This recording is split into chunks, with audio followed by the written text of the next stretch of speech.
अस्सलामुअलैकुम दोस्तों, welcome back to our channel find Urdu.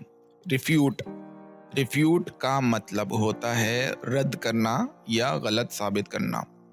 ये लफ्ज़ तब इस्तेमाल होता है जब आप किसी बात या दावे को गलत या झूठा साबित करना चाहते हैं।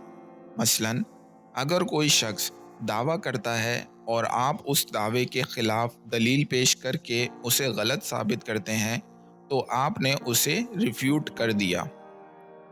He tried to refute the false claims made against him. उसने अपने खिलाफ किए गए गलत दावों को रद्द करने की कोशिश की। तो दोस्तों, ये था रिफ्यूट लफ्ज़ का मतलब। उम्मीद है अब आपको समझ में आ गया होगा। मिलते हैं नेक्स्ट वीडियो में। शुक्रिया।